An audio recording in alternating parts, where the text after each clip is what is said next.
বাজারে লাউয়ের এত দাম, এত টাকা দিয়ে লাউ কিনে নিয়ে এসে ছালটা ফেলে দিব? কখনোই না। আজকে আমি লাউয়ের ছাল দিয়ে দুর্দান্ত একটা রেসিপি বানাবো এবং আপনাদের সাথে শেয়ার করব। আসসালামু আলাইকুম, welcome back to my channel Safwan kitchen. তো আমি আজকে লাউয়ের ছালের রেসিপি নিয়ে এসেছি। সেটা কিভাবে আমি তৈরি করব, চলেন তাহলে মূল রেসিপিতে চলে যাওয়া যাক। আমি কিন্তু লাউয়ের ছালগুলোকে আগেই সুন্দর করে কুচি করে কেটে রেখেছি, সাথে কয়েকটা আলুও দিয়েছি। আলুগুলো আমি সুন্দর করে ধুয়ে আগে প্রসেস করে রেখেছি সমস্ত মশলা এবং লাউয়ের খোসাগুলো। চলুন দেখে নেওয়া যাক।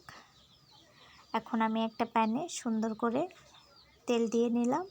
তেলটা গরম হয়ে আসলে এর ভিতরে আমি দিয়ে দিলাম পেঁয়াজ কুচি,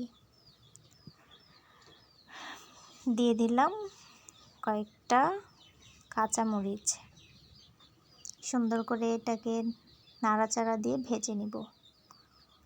খুব বেশি ভাজার প্রয়োজন নাই। এই পর্যায়ে আমি দিয়ে নিলাম সুন্দর করে ধুয়ে রাখা চিংড়ি মাছের শুটকি। এগুলোকে একটু ভেজে নিয়ে আমি দিয়ে দিলাম লবণ এবং হলুদ পরিমাণ মতো। আপনারা আপনাদের স্বাদ মতো এটা দিয়ে নেবেন। এখন আমি সুন্দর করে এটাকে নাড়াচাড়া দিয়ে দিলাম খোসাগুলো, লাউয়ের খোসা। এখন আমি এপাশ ওপাশ করে নাড়াচাড়া দিয়ে কিছুক্ষণ এটাকে একটু নর্মাল হিটে রেখে ঢাকনা দিয়ে ঢেকে দিব। ঢাকনা উঠিয়ে আমি বারবার একটু করে নাড়াচাড়া দিয়ে নিচ্ছিলাম যেন নিচে পুড়ে না যায়। আমি কিন্তু এখানে কোনো পানি দিব না। লাউয়ের ছোলা থেকে যে পানিটা বের হবে সেই পানিতে এটা সেদ্ধ হয়ে যাবে। এবং এই তো দেখুন, আমি শুধুমাত্র তেলে একেবারে সুন্দর করে ভেজে নিয়েছি। খুবই সফট এবং স্মুথ হয়েছে, তাই না? এবং দেখতেও কিন্তু খুব মজার লাগছে।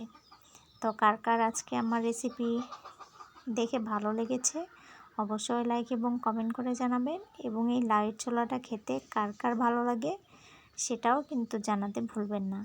ভালো থাকবেন সবাই। আমার রেসিপিগুলো যদি আপনাদের কাছে একেবারেই ভালো লেগে থাকে তাহলে অবশ্যই আমার ইউটিউব চ্যানেল আছে, আমার ইউটিউব চ্যানেলে ঘুরে আসবেন এবং ভালো লাগলে ইউটিউব চ্যানেলটাকে সাবস্ক্রাইব করে দিবেন। ধন্যবাদ সবাইকে।